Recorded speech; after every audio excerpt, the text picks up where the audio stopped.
여러분 안녕하십니까? 채널K 뉴스입니다. 한국에서 입양한 남매를 6년간 상습학대한 박씨 부부에게 오는 9월 실형이 선고됩니다. 이들에게는 60여 개의 혐의가 적용됐지만 형량 협상 과정에서 박씨 부부가 인정한 노동 착취 혐의만 확정됐습니다. 19일 박수경 이정택 부부는 한국에서 입양한 남매에 대한 두 건의 D급 중범죄인 노동착취 혐의에 대해 유죄를 인정했습니다. 퀸즈 검찰은 이에 따라 오는 9월 선고 공판에서 박 씨는 6개월 실형에 5년 보호관찰, 이 씨는 5개월 보호관찰형을 선고받을 것이라고 밝혔습니다. 지난해 5월 검찰은 박 씨 부부를 기소하면서 2급 중절도와 3급 폭행 등 60여 개 혐의를 적용했지만 형량 협상 과정에서 노동착취 혐의에만 유죄를 인정하는 것에 양측이 동의한 것으로 확인됐습니다. 검찰이 밝힌 형량은 판사와도 이미 합의된 사안이기 때문에 바뀔 가능성은 없는 것으로 알려졌습니다. 박 씨 부부의 변호사 데니스 코피는 이번 유죄 인정과 선고 형량은 박 씨도 동의한 것이며 사실상 박 씨를 배려하고 박 씨 또한 만족한 결과라고 말했습니다. 이번 사건은 박 씨가 지난 2010년 한국에서 12세 여자아이와 10세 남자아이를 입양한 후 여권을 빼앗고 6년에 걸쳐 이들 남매에게 노동을 강요했으며 신체적 학대까지 가한 혐의를 받았습니다. 방과 후 매일 10시간가량 청소를 시키는가 하면 식료품 가게에서 일한 급여를 가로챈 혐의도 받았었습니다. 한편 이 사건은 지난해 한국의 SBS 시사 프로그램 그것이 알고 싶다에 방영되면서 공분을 일으킨 바 있습니다. 불법 체류자 보호 도시가 전방위 압박을 받고 있습니다. 연방정부의 지원금 중단으로 이미 압박을 받고 있는 터에 이번에는 ICE가 직접 이민 단속을 하겠다며 선전포고에 들어갔습니다. 전국 300여 개 불체자 보호도시들에 대한 단속이 예고됐습니다. 18일 연방이민당국은 트럼프 행정부의 이민 단속에 협력하지 않는 불체자 보호도시들의 인력을 집중적으로 투입하고 공격적인 이민 단속을 펼칠 것이라는 방침을 밝혔습니다. 공격적인 이민 단속이란 거리, 일터, 주거지역을 가리지 않는 적극적인 이민 단속을 의미하는 것이어서 이민자들의 추방 공포가 가중될 것으로 우려됩니다. 이민세관 단속국의 토머스 호먼 국장 대행은 불체자 보호도시들이 협력하지 않는다면 우리가 직접 이민 단속에 나설 것이라며 신규 채용이 예정돼 있는 이민수사관 10,000명 중 상당수를 이들 이민자 보호도시에 배치해 직접 단속을 벌일 것이라고 강조했습니다. 이는 트럼프 행정부의 강력한 이민 단속 정책이 성과를 내고 있기 때문으로 풀이됩니다. ICE는 국경 경비 강화로 미입국자들이 급감하고 있다며 국내 이민 단속도 지역경찰과 협력해 뿌리를 뽑겠다는 각오입니다. 특히 이민자 보호도시들에도 이민 단속 인력과 자원을 집중 투입해 성과를 내겠다는 계획입니다. 한편 트럼프 대통령이 취임한 이래 지난 6개월간 미 전역에서 4만 명이 넘는 추방 대상 불법 체류 이민자가 체포됐는데 이는 지난해 같은 기간에 비해 38%가 증가한 것입니다. 오늘은 트럼프 대통령이 취임한 지 6개월째가 되는 날입니다. 지지율은 역대 최저를 기록하고 있고 쟁점 법안은 한 건도 처리하지 못하는 등 초라한 성적을 기록하고 있습니다. 지한샘 기자가 지난 6개월을 정리했습니다. 지한샘 기자의 보도입니다. 도널드 트럼프 대통령이 오늘로 취임 6개월을 맞았습니다. CNN 방송은 숫자로 보는 트럼프 6개월이라는 기사에서 트럼프 대통령의 가장 최근 지지율은 36%로 지난 70년간 취임 6개월차 대통령 지지율로는 최저라고 보도했습니다. 트럼프 대통령은 지지율뿐 아니라 각종 국정 운영 지표에서도 합격점을 받기는 어려워 보입니다. 취임 후 법안 42건에 서명했으나 인프라, 세제개혁, 오바마 케어 폐기와 대체 등에 관한 주요 법안은 한 건도 처리하지 못했습니다. 취임 뒤 지금까지 기자회견도 한 차례밖에 하지 않았습니다. 전임 대통령의 취임 첫 해 기자회견 횟수를 보면 버락 오바마 11회, 조지 부시 5회, 빌 클린턴 12회로 큰 차이가 있습니다. 그 대신 트럼프 대통령이 취임일부터 지금까지 그의 트위터 계정에 올린 트윗은 모두 91건으로 하루 평균 5.5회나 트위터에 글을 올린 셈입니다. 트럼프 대통령은 6개월간 주말 26회 가운데 플로리다주 마러라고 등 본인 소유 별장에서 지냈으며 골프장에서는 총 40일을 보냈습니다. 트럼프 대통령은 과거 버락 오바마 대통령이 골프만 친다고 비판한 바 있습니다. 트럼프 대통령은 지지자들에게는 적극적으로 다가갔습니다. 대선에서 그에게 승리를 안겨준 플로리다, 테네시, 켄터키, 펜실베니아, 아이오와 등 5개 주에서 선거 유세를 방불케 하는 지지자 집회를 열었습니다. 채널K 뉴스 지한샘입니다. 한 표가 아쉬운 상황에서 존 맥케인 의원의 수술로 악재를 만난 트럼프 케어가 결국 좌초됐습니다. 후속 대책으로 오바마 케어 폐지를 밀고 있는데요. 오바마 케어 폐지 법안이 가결되면 향후 10년간 최대 3,200만 명이 무보험자로 전락할 것으로 예상됐습니다.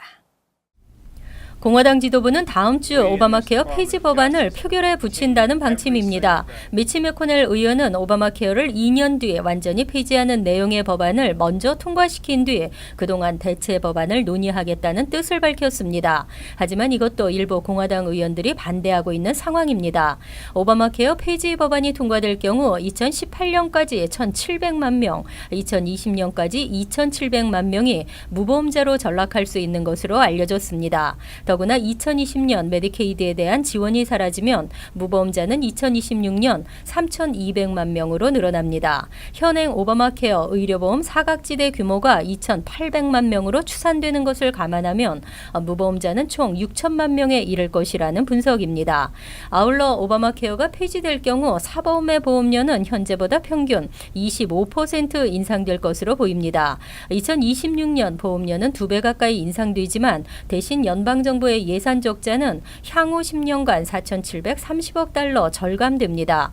이날 트럼프 대통령은 공화당 상원의원 52명과 백악관에서 오찬을 갖고 좌초된 트럼프 케어 후속 대책을 논의했습니다. 한편 공화당은 이미 지난 2015년 오바마 케어 폐지 법안을 통과시킨 일이 있습니다. 하지만 오바마 당시 대통령이 거부권을 행사하면서 무산됐습니다. 최저소득층의 임금이 빠르게 상승하고 있다는 분석이 나왔습니다. 경기가 회복되면서 외식과 오락 분야 지출이 늘어나고 최저임금이 오른 것에 따른 것으로 보입니다. 보도에 김지수 기자입니다. 월스트리트 저널이 노동부의 자료를 분석한 보도에 따르면 주간 소득을 기준으로 했을 때 하위 10% 지점에 있는 계층의 올해 2분기 임금 상승률이 지난해 같은 분기와 비교했을 때 다른 소득 계층보다 컸습니다. 2010년 이후 처음 있는 일입니다. 이 구간에 있는 25세 이상 노동자의 평균 주급 상승률은 3.4%로 중간그룹 3.2%, 상위 10% 지점 계층의 주급 상승률 3.1%를 앞섰습니다. 최하위 구간의 임금 상승 속도가 다른 계층에 비해 뒤처져 있다가 막판에 오르는 것이라는 해석입니다. 식당이나 대형 유통점 직원을 포함한 이 계층의 임금은 글로벌 경제 위기가 극복된 2009년 이후 경기 확장기에 중상위 그룹보다 뒤처져 있었습니다. 2015년 고액 연봉자의 임금 상승률은 4%였던 반면 하위 10%는 1%에 못 미쳤습니다. 이런 흐름이 실업률 하락과 일치하고 있습니다. 지난달 미국 실업률은 4.4%로 작년 동기에 4.9%에 더 떨어졌습니다. 미국의 일자리 검색 엔진 인디드는 경기가 좋아지고 사람들이 외식과 오락에 더 많은 지출을 하면서 이들 분야의 구인이 늘고 있다는 의미라고 분석했습니다. 최저임금 인상도 일부 영향을 준 것으로 보입니다. 올해 들어 미국 19개 주에서 최저임금이 올랐고 이번 달에는 메릴랜드와 오리건 주가 그 뒤를 이었습니다. 채널K 뉴스 김지수입니다. 뉴욕주 가족 유급병가 시행안이 발표됐습니다. 2018년 8주 주급의 50%로 시작해 4년에 걸쳐 단계적으로 최대 12주까지 확대됩니다. 쿠오모 주지사는 대부분의 직장인들이 사랑하는 가족을 돌봐야 하지만 생계와 직장을 잃을 걱정에 쉽게 병가를 내지 못한다며 가족 유급병가 프로그램은 전국에서 가장 개선된 가족 유급병가 제도라고 강조했습니다. 19일 발표한 가족 유급병가 시행 세 측에 따르면 첫 시행 연도인 2018년에는 최대 8주, 2019년에는 최대 10주, 그리고 2021년에는 최대 12주로 점차적으로 늘어납니다. 병가 중 주어지는 주급도 2018년은 최고 50%, 다음에는 60%로 늘며 점차 67%까지 보장됩니다. 다만 가족 유급병가를 이용하기 위해서는 휴가 신청 당시 최소 26주간 풀타임으로 근무했거나 175일간 파타임으로 일했어야 합니다. 적용 대상은 12개월 이하 신생아를 둔 부모나 심한 병으로 간호가 필요한 자녀, 부모, 조부모를 둔 자, 군 복무를 하는 배우자나 자녀, 부모를 둔 자 등입니다. 뉴욕주 가족 유급병가 법안은 비즈니스 업계도 지지하고 있습니다. 앞으로 개인사 기업은 반드시 새 가족 유급병가 제도를 따라야 하며 정부기관과 같은 공기업은 선택에 따라 이행 여부를 결정할 수 있습니다. 뉴욕주는 올해 들어 지난 6개월간 노동법 위반 집중 단속을 시행한 결과 2만여 명의 노동자들에게 1,500만 달러 가량의 체불 임금을 되돌려 줬습니다. 뉴욕시에서도 만여 명이 800만 달러를 받았습니다. 뉴욕 주지사실은 19일 올해 1월부터 6월까지 21,271명의 노동자들이 체불 임금을 받았다고 밝혔습니다. 이들이 받은 체불 임금은 모두 1,480만 달러로 알려졌습니다. 지난해에도 뉴욕주는 23,600여 명의 노동자들에게 2,640만 달러의 임금을 되돌려줬습니다. 주지사실은 이 추세대로라면 지난해 달성했던 성과를 넘어설 수 있을 것으로 기대한다고 말했습니다. 뉴욕주는 2011년 공정 근로기준법에 의해 임금 절도 예방법을 제정하고 임금 체불 방지에 노력하고 있습니다. 법에서 임금 절도라고 규정한 것은 일반적인 임금 체불뿐 아니라 최저임금을 위반하거나 연장 근로수당 등을 지급하지 않은 경우입니다. 주지사실에 따르면 종업원들에게 일정 주급이 없이 팁만 지급하는 위반이 가장 많았고 최저임금 미만의 임금 지급, 또 주당 40시간 이상 일했음에도 불구하고 오버타임 수당을 주지 않는 경우가 빈번했습니다. 사업주가 체불 임금을 주지 않기 위해 위장 폐업한 뒤 다시 신규 창업을 하는 경우, 재산은닉을 하는 경우 노동부는 사업자의 은행 계좌를 압류하거나 유치권을 설정하고 사업 중단 명령을 내릴 수도 있습니다. 한편 뉴욕시에서도 11,641명에게 800만 달러의 임금이 주어졌습니다. 알래바마주에서 광우병으로 의심되는 소가 발견됐습니다. 미국에서는 5년 만이고 알래바마주에서는 처음입니다. 다행히 가축 시장을 예찰하는 과정에서 발견돼 식용으로 노출되지는 않은 것으로 알려졌습니다. 지난 2012년 이후 미국에서 5년 만에 5번째 광우병이 발견됐습니다. 연방농무부는 18일 알래바마주의 11살짜리 암소 한 마리에서 비정형 소 해면상 뇌증, 일명 광우병을 발견했다고 밝혔습니다. 이번 광우병은 가축 시장을 예찰하는 과정에서 발견돼 도축 등 공급 단계로 넘어가지는 않았습니다. 농무부는 이번 발병은 안전에 전혀 영향을 끼치지 않으며 미국의 광우병 위험 경미국가 등급이나 무역 거래에도 아무 지장이 없다고 밝혔습니다. 알래바마주에서 광우병 소가 나온 것은 이번이 처음입니다. 미국에서는 2003년, 2005년, 2006년 그리고 2012년 광우병이 발견됐습니다. 광우병은 주로 오염된 사료를 통해 전파되는데 이번에 발견된 비정형 광우병은 고령의 소에서 매우 드물게 자연 발생하는 것입니다. 세계동물보건기구에서도 위험도가 낮은 것으로 평가하고 있습니다. 농무부도 이번 경우를 이례적이라며 이 암소는 식용 위험에 전혀 노출되지 않았다고 강조했습니다. 한편 한국농무부는 비상대책회의를 열고 가축 전염병 예방법령, 미국산 쇠고기의 수입 위생 조건 등 관련 규정 등을 종합적으로 고려해 필요한 조치를 취한다는 방침입니다. 올 들어 육류 가격이 평균 20%나 상승했습니다. 여름철 BBQ 시즌을 맞아 한인들이 가장 선호하는 삼겹살 가격은 80%나 폭등했습니다. 수요는 많고 재고량은 부족하면서 가격 상승이 우려되고 있습니다.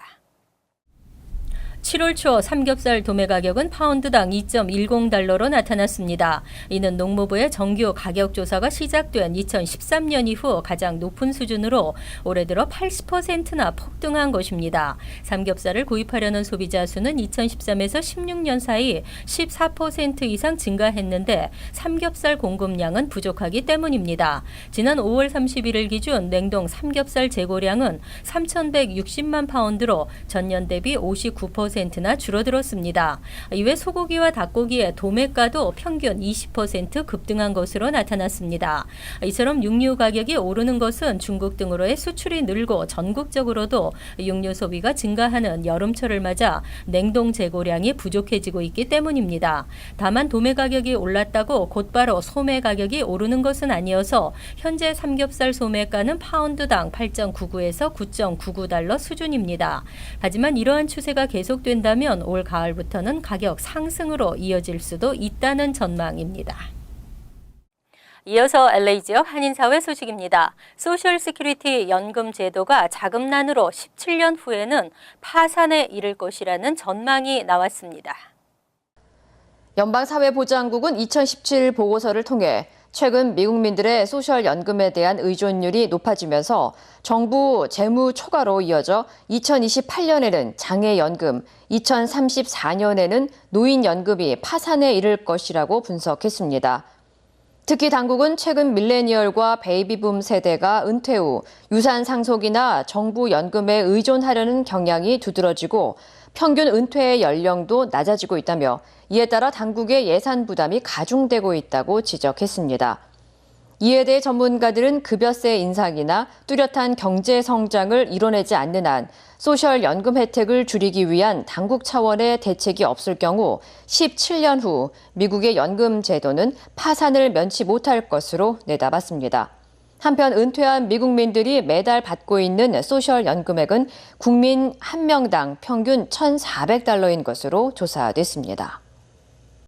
트럼프 행정부가 미국 기업의 인력난을 고려해 단기 취업 비자를 추가로 허용하기로 했습니다. 국토안보부는 성명을 통해 미국 기업에 숙련된 노동자가 부족하다면서 비농업 분야 외국인 노동자들에게 발급하는 단기 취업 비자 H-2B 비자 15,000개를 추가하기로 했다고 밝혔습니다. 이어 당국은 올해 한도는 6만 6천 명으로 지난 3월에 모두 소진됐지만 미국 기업을 지원한다는 트럼프 정부의 공언에 따라 한 차례 더 H-2B 비자를 확대 허용하게 됐다고 덧붙였습니다. 한편 H-2B 비자는 계절적 요인이나 갑작스런 인력이 필요한 업종을 위해 임시로 외국인 노동자의 입국을 허용하는 제도로 H-2B를 통해 입국한 노동자들은 최장 10개월까지 미국의 합법적인 거주가 가능합니다. 간추린 소식입니다. 퀸즈의 한 세입자에게 불법 체류자 신분을 이민당국에 신고하겠다고 협박한 건물주가 뉴욕시 인권국에 의해 조사를 받고 있는 것으로 알려졌습니다. 시 인권국에 따르면 해당 건물 세입자들은 지난 3월 이민자 인권보호단체를 통해 이러한 차별 행위를 신고했습니다. 해당 건물주는 협박뿐 아니라 실제 세입자들의 개인정보를 ICE에 보낸 것으로 알려졌습니다. 하지만 건물주는 혐의를 부인하고 있습니다. 플러싱과 베이사이드 일대에서 지난 5월과 6월 퍽치기 강도 사건이 3차례나 발생했습니다. 주로 밤 시간에 혼자 있는 여성을 노려 뒤에서 폭행한 뒤 바닥에 쓰러뜨려 핸드백 등을 빼앗아 달아나는 수법입니다. 경찰에 따르면 범인들은 히스패닉 남성으로 한 명은 범행 당시 회색 후드 스웨터를 입고 있었고 다른 한 명이 입고 있던 후드 스웨터에는 88이라는 숫자가 적혀 있었습니다. 뉴욕시 리버뱅크 주립공원과 롱아일랜드 존슨비치 주립공원을 비롯한 27개 공원에서 3천여 명의 어린이를 대상으로 한 무료 수영 강습 프로그램이 진행됩니다. 5년 전부터 매년 시행하고 있는 수영 강습은 40에서 45분간 진행되며 올해는 특히 수상 안전교육도 실시됩니다. 프로그램은 무료지만 사전 등록을 해야 하고 인원수가 제한돼 있어 희망자는 서두를 것이 당부됐습니다. 최근 롱아일랜드 나소 카운티 놀스 햄스테드 타운 내 백스터 에스테이, 그레인넥 플라자, 윌리스턴 파크 등 3개 빌리지가 담배 구입 연령을 21세로 상향 조정하는 조례안을 통과시켰습니다. 21세 미만의 담배를 판매할 경우 벌금과 처벌 조항에 대해서도 조례를 제정했습니다. 놀스 햄스테드 타운 의회는 지난해 11월 담배 구입 허용 연령을 19세에서 21세로 상향 조정하는 조례안을 만장일치로 가결시키고 시행하고 있습니다. 환율과 증권 소식입니다.